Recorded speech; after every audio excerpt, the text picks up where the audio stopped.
Será possível a gente adorar uma coisa e ao mesmo tempo ficar muito irritado com ela?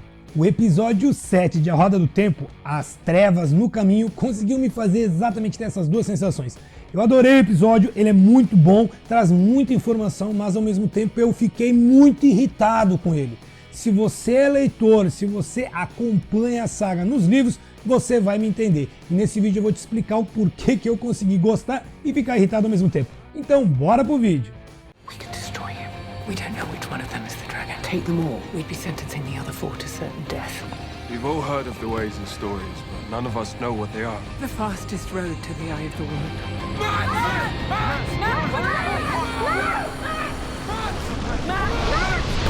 Pessoal, essa cena que tá passando atrás de mim é a cena que me deixou muito irritado. Bom, pra vocês terem uma ideia, eu comecei a assistir, eu vi essa parte, eu já tinha me questionado sobre isso antes em grupos, tanto no Face quanto no WhatsApp. E quando eu assisti isso aqui, eu parei, saí, fui tomar uma água, fui relaxar, porque isso aqui, ó, essa cena aqui é a melhor cena do episódio e a cena que mais dá raiva. Vou explicar para vocês. A cena de luta aqui tá incrível. Nós vemos uma mulher lutando contra vários homens. Para vocês entenderem, ela é uma Aiel, uma guerreira Aiel, uma das donzelas, que a gente vai explicar mais para frente. Vocês vão ter contato com os Aiel mais para frente.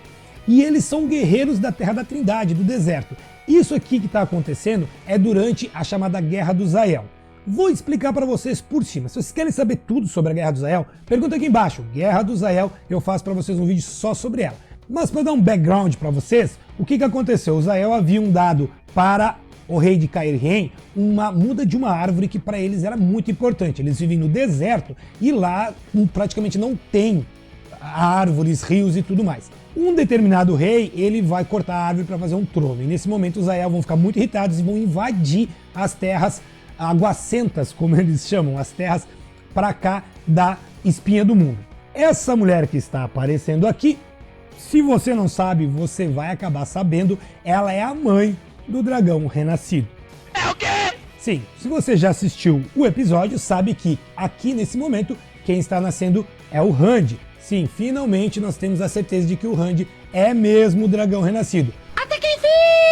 Ponto pra série, não mexeram nisso. Mas vamos continuar aqui. Ela vai receber a ajuda do Tan, né, que é o pai adotivo do Rand, e é um mestre espadachim. Por isso que ele tem aquela espada com a marca da garça. Qual é o problema desta cena? Ela mostra uma mulher dando à luz e lutando, mas ela é uma donzela da lança. Ela é uma Aiel. Então ela realmente é treinada para isso. Os Aiel vivem a vida deles para isso. Então ela seria muito capaz de fazer isso, sim. Mas tem um detalhe, um mísero detalhe que destrói a cena. O véu negro. Pessoal, vocês podem ver no início da cena que ela abaixa um véu. Ela está usando um véu e ela abaixa o véu. O véu para os Aiel é muito mais do que apenas um véu. Ele é a mostra de que eles estão preparados para a luta. Ele é toda uma construção relacionada à honra e à vergonha. Para vocês entenderem, os Aiel somente matam se estiverem velados, se estiverem com o rosto coberto. Isso tem a ver com uma questão de tradição que a gente vai ficar sabendo mais para frente. Nos livros, nós vemos ataques em horas inusitadas, como à noite, por exemplo. E é descrito que os Aiel saem nus, pelados, sem nada. Sem bota, sem roupa de baixo, nada. Apenas com a lança, o broquel, que ela não usa aqui na cena, mas tudo bem, e o véu. O véu tem que estar. Inclusive tem momentos em que fala que o Aiel não esboça a reação porque não teve tempo de se cobrir. Se ele não colocar o véu, ele não ataca. É muito importante isso. Se você acompanha o livro, sabe do que eu estou falando. É o Ji e Tó, vergonha e honra. Um Aiel que lutar sem cobrir o rosto vai incorrer em muita Tó, em muita vergonha. E isso para eles é a morte. Eles não fariam isso. Tá, tudo bem, Eldo. Só que essa que tá aí não é uma Aiel de verdade. Até o momento não foi dito isso na série.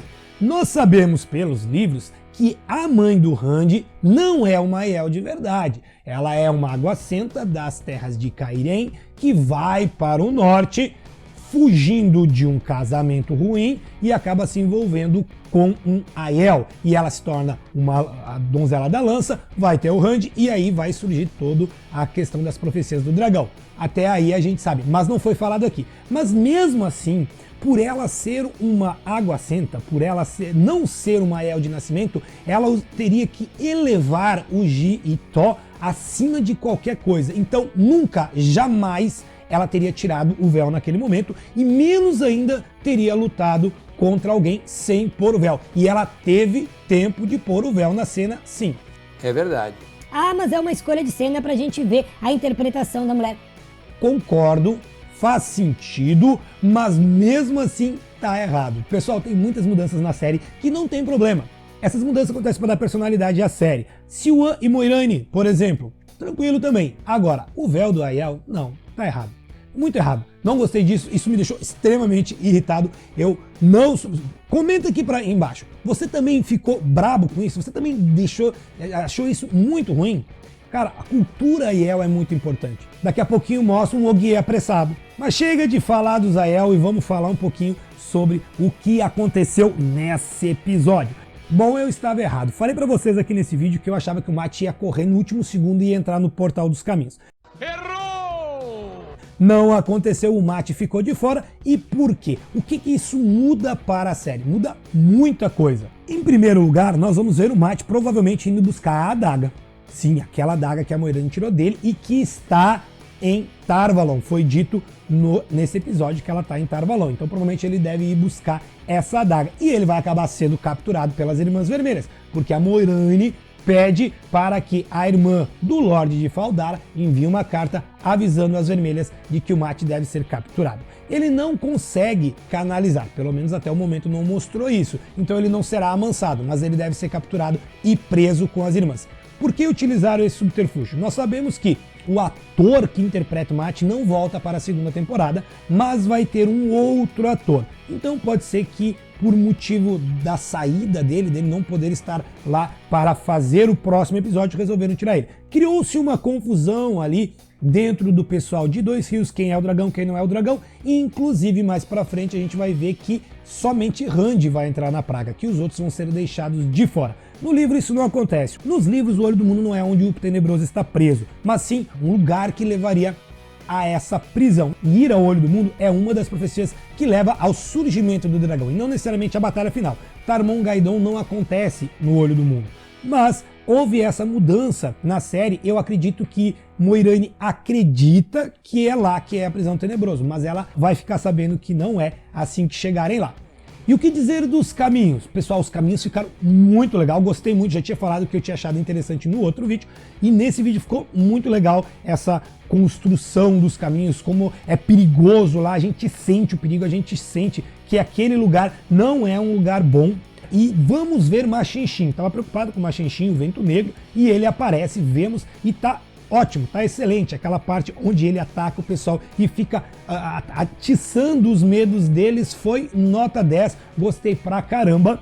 Só a questão de ter que canalizar para abrir e fechar o portal não é uma construção dos livros, mas tudo bem, tá bom, tá tranquilo. Nos livros tem uma pedra que serve como chave, é preciso colocar a pedra num determinado ponto para que o portal abra, então não se canaliza para entrar ou sair dos caminhos, até porque Ogiers não canalizam e eles utilizam os caminhos. Como que isso acontece na série? Não foi falado, mas a gente supõe que eles devem ter um Terangrial para isso. Então, é uma mudança? É. Estraga a série? Não, de maneira nenhuma. Tá tranquilo, vamos lá. A gente precisa ver mais canalização, pelo que dá para entender, é isso que eles querem mostrar, e por isso a Moiraine vai canalizar para abrir e fechar os caminhos. Agora uma pergunta que ficou no ar. Será que a Moiraine manipulou o Mat para que ele ficasse?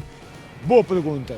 Durante o caminho em que eles estão percorrendo ali dentro dos caminhos, nós vemos Moiraine e Lan conversando sobre o Mat. E ela disse que não poderia permitir que o Mat, se ele fosse o dragão, encontrasse o Tenebroso.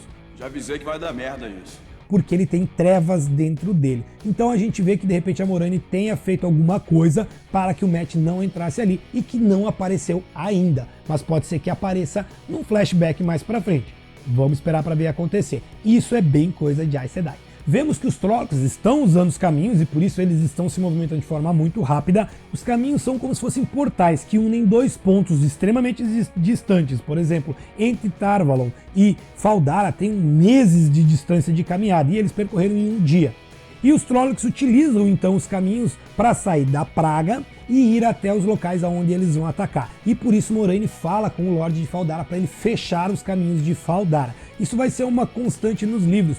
O dragão vai inclusive várias vezes procurar portais para os caminhos e fechá-los, para que evitar que os Trollocs e as forças do Tenebroso pudessem utilizá-los. Legal ver o Loial contando sobre que os caminhos antes eram verdejantes, que eram um lugar que qualquer um podia passar, isso na época das lendas, quando eles foram construídos antes de terem sido maculados pela mácula de Saidin e Machinxin ter sido criado ali. O Machinxin é exatamente isso, ele é tudo de mal que existe no mundo, mas ele está preso dentro dos caminhos. É a mácula do Tenebroso tomando forma ali dentro, e ele realmente é muito perigoso. O pessoal de Dois Rios vai começar a discutir muito aqui. A gente vai ver eles entrando em conflito o tempo todo. Não só o Rand e o Perrin, que vai ser uma briga bem parelha, mas sim o Rand com todo mundo. Na verdade, a gente vê o Rand discutindo com todo mundo. Por que isso acontece? Porque ele vai começar a se identificar como o dragão. E aí ele acredita que é o responsável por todo mundo estar sofrendo. Isso é uma característica bem marcante do personagem. Ele se sente responsável por todo mundo, o tempo todo. E aí isso vai acabar afetando muito nas decisões que ele vai tomar. A questão do Perrin ter sentimentos pela Egwene não é comentada nos livros.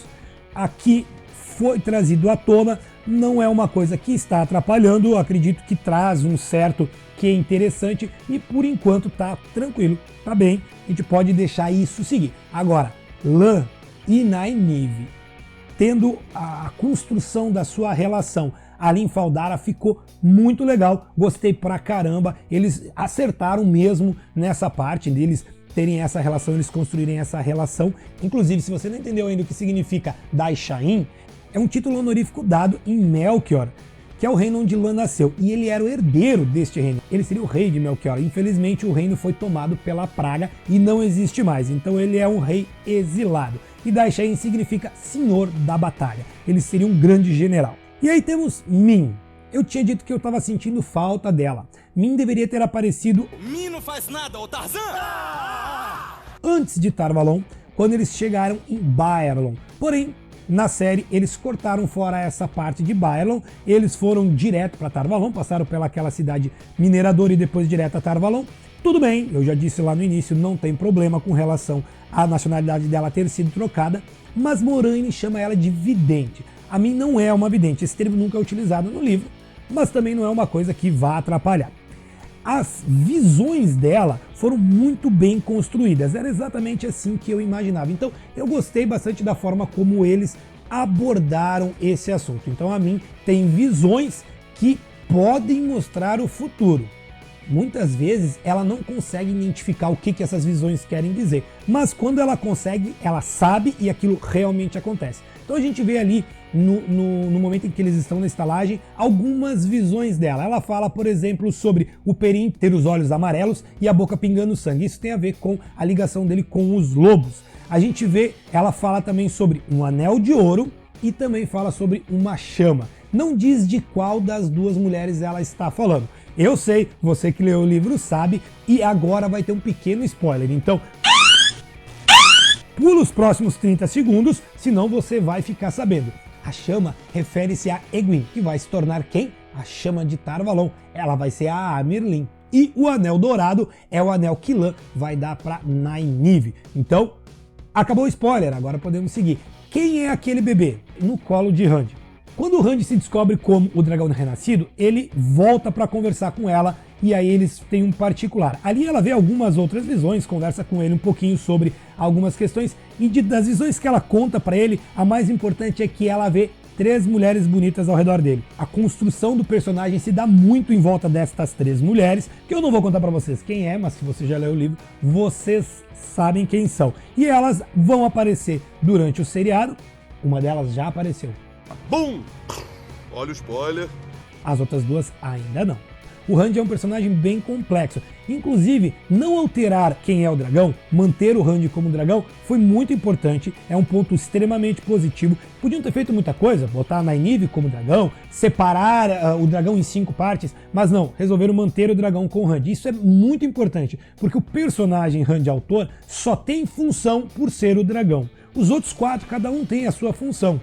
Cada um tem o seu momento, cada um tem a sua grande papel na obra. Então tirar isso do Randy seria ruim, eu acredito que não daria certo e iria flopar a série. Agora, eu acho que a série ainda tem um caminho bem grande pela frente, tem muita coisa que ainda pode acontecer, muita coisa que eles vão mudar e a gente, como fãs, vamos ter que nos adaptar. Então eu estou irritado com algumas coisas, mas estou muito feliz que a série está dando certo, estou feliz que a série vai ter uma temporada 2, já foi confirmado, e quando terminar essa temporada eu vou fazer um vídeo com prós e contras, com as mudanças e os acertos que eles fizerem em relação a isso, e vai ficar mais pra frente. Semana que vem vai sair o vídeo do mapa. Sim, vocês pediram um vídeo sobre o mapa da série pra gente entender aonde é Tar Valon, aonde é Faldar, aonde é Campo de Emon, para que vocês possam identificar as distâncias. E vai ficar cada vez mais necessário, cada vez mais importante saber sobre isso, pessoal. Agora, no final do episódio, nós vamos ver que Moiraine e Randy vão em direção à Praga. E aí, Lan chega para os 3 amigos de Dois Rios que estão aí em Faldara e fala: Moiraine cortou o nosso elo. Gente, isso é estranho demais, eu nunca tinha visto isso acontecer. Nos livros, a Moiraine se preocupa muito com o Lan, é verdade, ela tem uma preocupação bem grande com ele, e quando ela percebe que Nynaeve e ele acabam tendo uma relação, ela vai fazer de tudo para que eles consigam, depois que ela morresse, a ideia dela é essa, que depois que ela morresse, o Lan tivesse a oportunidade de continuar esse amor, e ela tem muito medo que o Lan vá querer vingá-la, e acabe morrendo nessa busca por vingança. Então ela vai criar alguns subterfúgios para que o Lan acabe não correndo atrás de vingança. Agora, cortar o elo é uma coisa muito estranha. Eu não acho que isso tenha ficado legal, é outra parte que eu não gostei, mas pode ser que ela tenha só bloqueado o elo, assim como aconteceu quando ela foi ter com Siuan no episódio anterior. Pode ser que seja isso. Vamos acompanhar o próximo episódio para entender. Inclusive, ela cortar o elo enquanto ela vai para a Praga e deixar o Lan para trás seria uma ofensa muito grande para um guardião. É aquelas mudanças que atrapalham, sabe, pessoal? Quando eles mudam o local de nascimento de alguém, quando eles mudam a etnia de alguém, quando eles mudam inclusive o gênero de alguém, não atrapalha muito. Agora, quando eles mudam a cultura, a forma de ser, acaba deturpando a série, e isso me deixa muito irritado. Eu não gosto disso, sério, não gosto mesmo. E a Praga, o que falar da Praga, pessoal? A Praga tá assustadora. Quando tu vê aquela imagem por cima, nossa, dá medo, sinceramente. Nos livros, a Praga é um pouco diferente. É uma floresta esparsa normal que eles começam entrando e aos poucos eles começam a ver que as árvores estão mais secas, mais distorcidas.